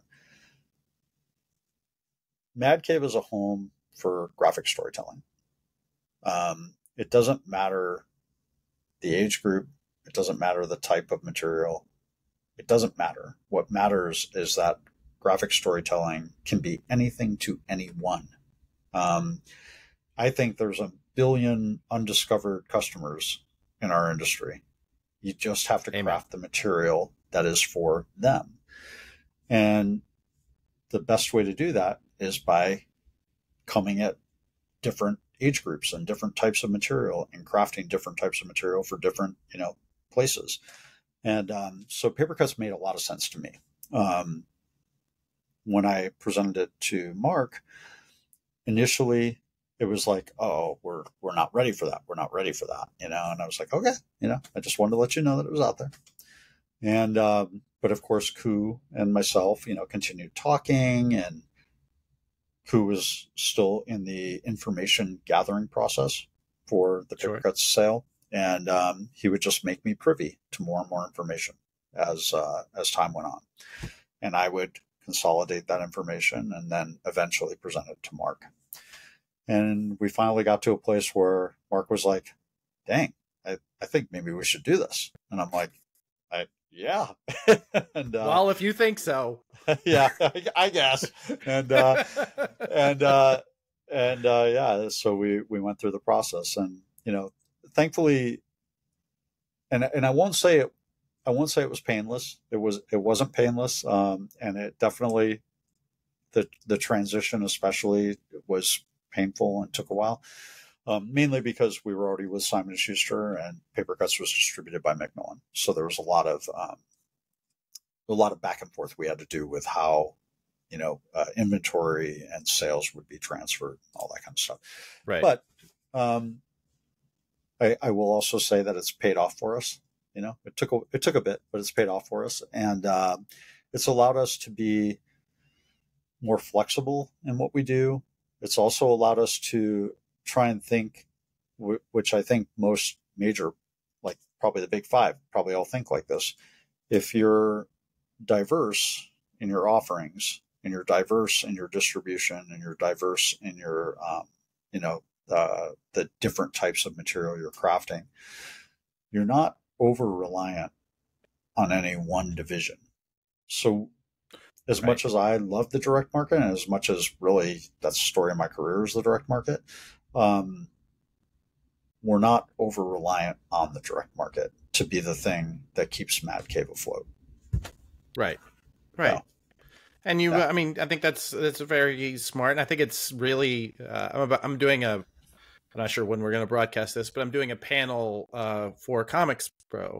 I just got your schedule this morning. Yes. And one of the panel I'm leading is the changes in publishing. And one of the things I think is really the biggest thing to talk about is the direct market is still incredibly important. It's still one of the best places to build an entertainment brand as far as cost effective, pound for pound. You're not going to build a better brand in video games, as cheaply, so there's a whole lot of reasons why the direct market still works, but you have to be diverse. You have to have direct consumer. You have to have other avenues. And I think one of the smartest things that you guys did was those new imprints and buying, some of the biggest companies in our industry and everywhere, obviously, but they grow by acquisition. That's not an uncommon trait for larger companies. Yeah. And I mean, at the end of the day, if it wasn't us, it would have been somebody else. Terry was looking to divest himself of that business. He didn't want to do it anymore. And we looked at it and we said, what they do, they've done really well for X number of years. And here's the biggest thing about acquisition. And this is something that Koo and I talk quite a bit about, is acquisition is at its best when it's addition by addition, not addition by subtraction and not addition by multiplication or anything like that. And what I mean by that is we looked at paper cuts and we said they do A, B, and C well. We do D, E, and F well. So if we put those two things together, we're going to be that much better at what they're already doing, than maybe even what they did. And that's really the goal is you want to make yourself better, and you want to make that thing that you're acquiring even better than it already was. So that was a big deal for us. So. That's wonderful. Well, so talk about the imprints, the role of the imprints. So you talked about Maverick, and I think recently I'm gonna pull up my notes because I'm absolutely gonna forget the name of it. Nakama Press. Actually, let's talk about Nakama Press because you are in there a lot. It seems like you're. It almost feels like this is your licensing arm. Am I getting that wrong? I wouldn't say that. I would say if you look across all four of our imprints, so you got Mad Cave, you have Maverick, you have Paper Cuts, and now you have Nakama Press. So if you look across all four imprints, you'll see that the philosophy for how each imprint is mandated is basically the same, which is to have an equal split of the types of material that are coming out from the imprint. So what that means is a healthy dose of originals, a healthy dose of creator-owned, and a decent dose of licensing. And the reason for that is because those three things also prop each other up. If you have strong, I don't want to be a company that's over-reliant on licensing, because I think we've all seen where that goes. Yeah, and I don't want to be that, but I can't dismiss the power of having Asterix, or publishing Disney products, or a Flash Gordon, or a Gotcha Man. Yeah, so all of those things have their own strengths, and they do different things for each imprint. So, like for Mad Cave proper, for our direct market imprint, having Gotcha Man and Dick Tracy and Flash Gordon has helped shine a light on Mad Cave that was never there previously. We think we published some pretty damn good books. And I think we published good books before we had Dick Tracy and Gotcha Man and Flash Gordon. But as you know, trying to get people to see that on the sea of books that are out there every month, and you're already competing with 10 Batman titles and 5 Spider-Man titles. So what helps all of a sudden people go, oh yeah, Mad Cave. They're the guys that do that Flash Gordon book. Yeah. I'm gonna take a look at that book. I'm curious about that one. That all those things kind of help each other. They lift each other. Just the same way that having creator owned does. When we have somebody like a Paul Cornell or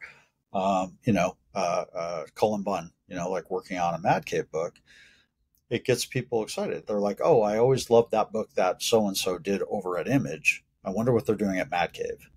There's a reason for that too. And I just think it's important as a comic book publisher to publish creator-owned or homegrown stuff, Yeah. We have a book called Sanction right now that, that was my idea, but Ray Fawkes and Antonio Fuso took it and kicked it into the stratosphere. Those guys are amazing. Made me look good. And, but it's a Mad Cave title. We own it. So yeah, I think it's important to have kind of you really have to be diverse. Diversification is key, I think. Is there an optimal proportion of creator owned to owned IP to license? I would say I would love it if it was, 30, 30, 30. Sure. 33, 33, 33. But I think it's cyclical. I think it comes in waves. There's going to be some times when you can't bypass opportunities that appear before you on the licensing side. Yeah. That's got to be the same for creator owned too, right? You never know when the good one's going to come in, and you never know when you're going to go through a period of, where is everybody? Yeah. Oh yeah. No, we certainly had those times. I mean, sure. Sure. So talk about, what does the structure look like for creating an imprint, right? Is it, I mean, obviously it's not just a logo. Do you hire in new editors? Do they require other structural support? What does that look like? Yeah, so it's a little bit of everything. Structurally, we take a look across what infrastructure we have in place, and talk to those departments, and hey, are you guys going to be able to handle it if we add another 10 titles a year, and it's going to be in over here, and it's going to require this? We also take a look at what's going on in the market, and kind of make some decisions based on trim size and all of those things. Yeah. So we kind of have like a working document that this is the way every Nakama Press book it will be presented. We work through that. All of us, myself, Mike Marks, Chris Fernandez, our publisher, the three of us really go out and sort of comb the world for the bulk of what we acquire. Our editors do the same, and we have a weekly meeting where we take a look at every single pitch, whether it's something that we've brought in or it's something that's come through our submission portal or whatever. Take a look at all the pitches, and we grade them. We decide what looks good. And the key thing is we take a look at each one and go, what imprint would that be best served under? And kind of build it that way. As far as the actual imprint structure and growth goes, it's really based on what can we currently handle. And if we can't currently handle it, here's who we need to hire. Here's what we need to do. You'll see for Nakama Press, we brought in Kristen Simon she had previously been at IDW, but she kind of had a background and a focus on manga. So it kind of made sense to bring her in to be the lead for the Nakama Press stuff. Thankfully, by the time she was brought in, I had already acquired a number of products for that imprint. So she kind of comes in with like a runway already kind of built. Yeah. It's not like she has to come in from scratch and build it from the ground up.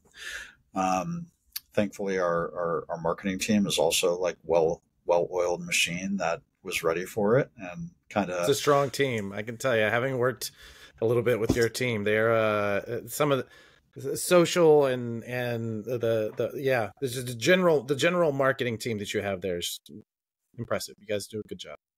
Yeah. So, you just have to. I think it's important, and I've seen it on both sides. Is like you have to make sure that you have people that know what they're doing and that are prepared for growth, because growth is a big thing. Growing pains are a real thing, and trying to make sure that everybody's on the same page and kind of understands like what the goals are. It's a big part of building a company. Yeah, I can see that. How many pages are you inking a day now? 0. I retired in 2019, man.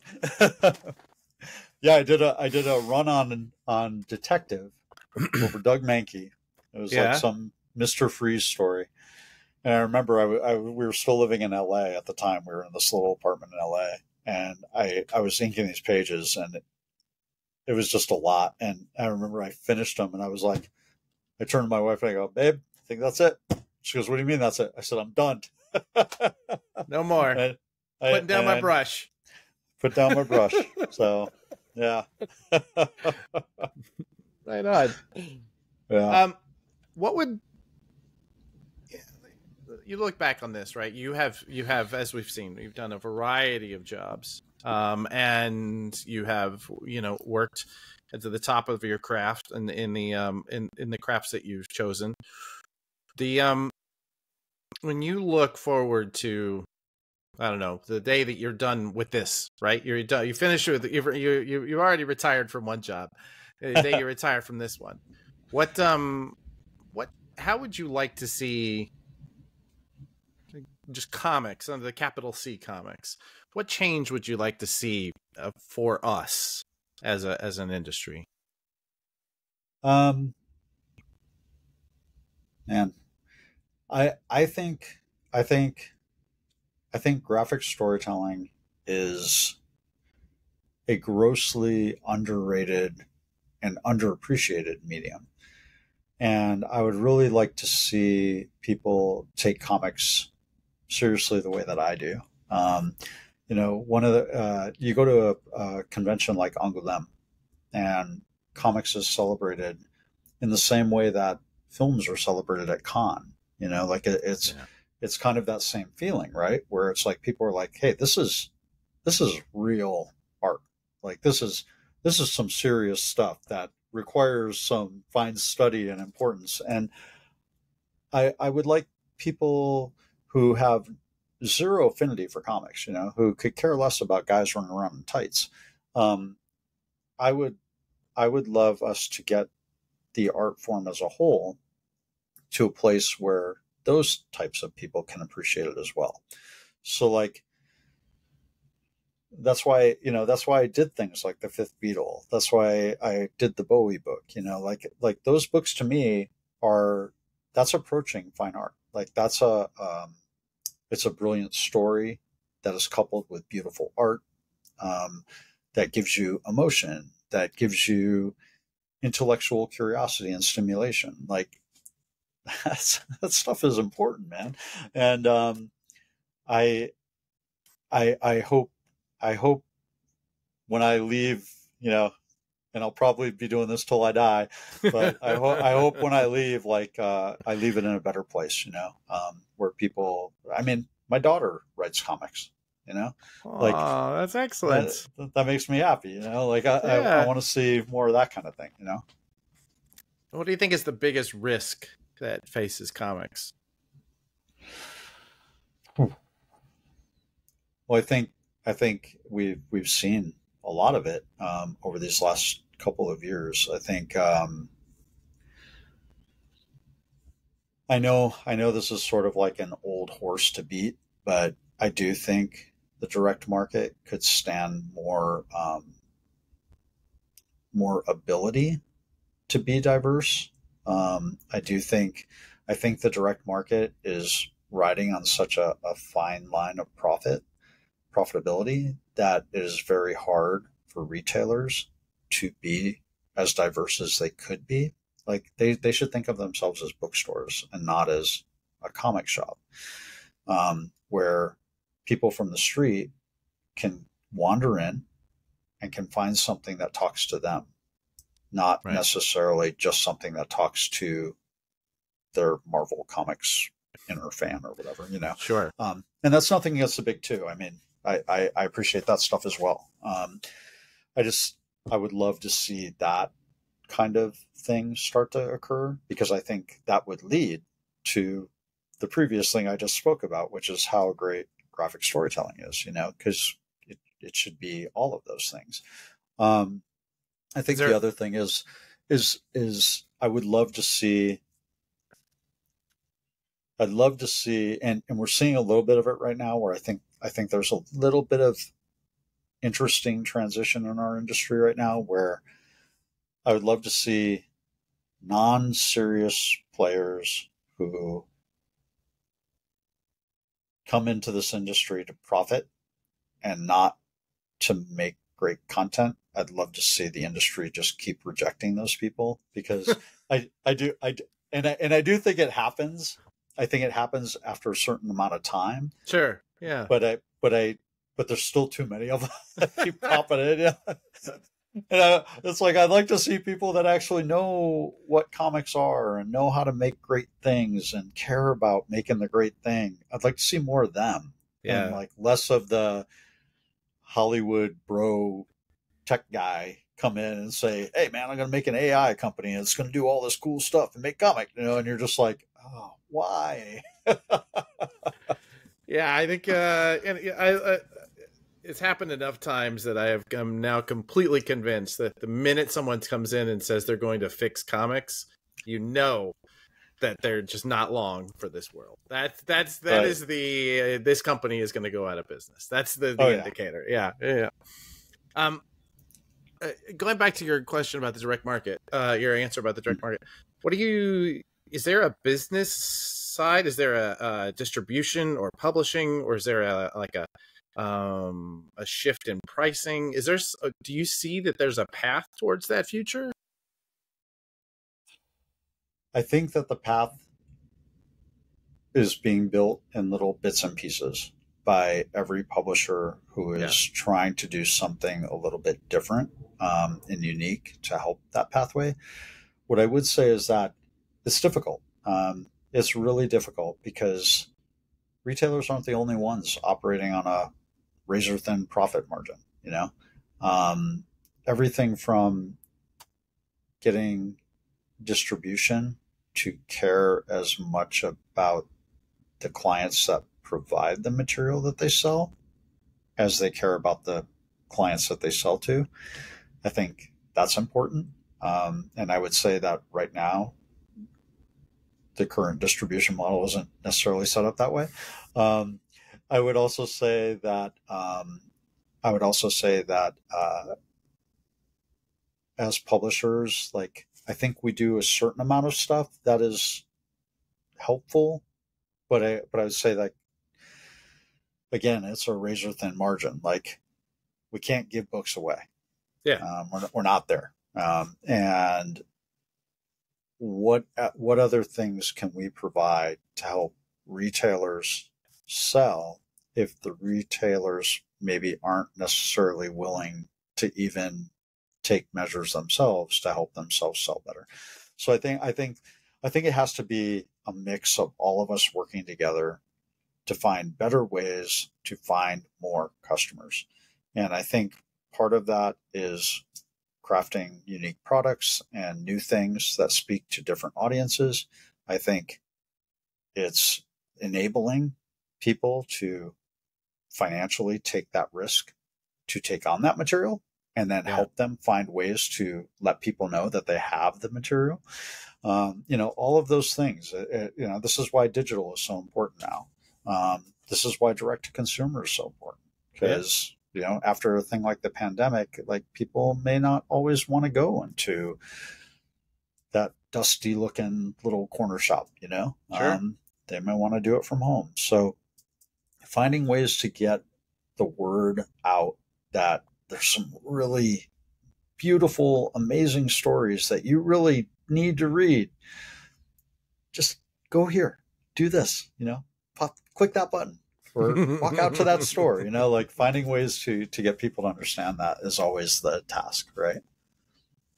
So what gives you hope on that path? Oh man, look at Webtoon. I look at Webtoon and I go, oh my God, like 75% of their audience is women, like 30 and up. 30 and up women are reading comic strips on a daily basis on their phones. What? I look at Latin America. Latin America, traditionally, from a publisher's standpoint, was always sort of a sketchy place to try and sell co-editions, right? Because you never knew, you're always dealing with a publisher that you could not see physically, and they would do a deal with you for 2,000 books, and then you'd find out that 100,000 books, got printed and sold, throughout, and you'd just be like, "What happened?" And what are you going to do, right? And you can't do anything about it. But now you look at Latin America, and Latin America are reading comics on their phones. Look at the educational market. Now we're in a place where education and libraries are starting to understand that for a lot of reluctant readers, for a lot of first-time readers, and for people that are English as a second language, comics are a really great way to learn that material, to encourage new thoughts and new ideas. And so I see all of those things and I get excited. We have a book called Digital Lizards of Doom. Weirdest book ever, right? That book is being taught in schools here in San Diego. And I've watched the kids when these books are presented, and the kids love it. They're so engaged and so they're like shouting out the names of the characters, or they're singing the songs from the book out loud in class. Like, what? That never would have happened when I was going to school. So I see all of those sorts of things. I get encouraged by my daughter. My daughter, she's written a couple of comic books. She's working on a book right now that, the fact that she even came up with this idea is still kind of blowing me away. But it's a brilliant idea with this great, strong message that I think women are going to read her book and go, oh my God, and it's going to blow people away. And I love that sort of thing. I think everybody should be reading comics, Amen. Yeah. Amen. Yeah. All right. So, what skills are you going today? Because I feel like,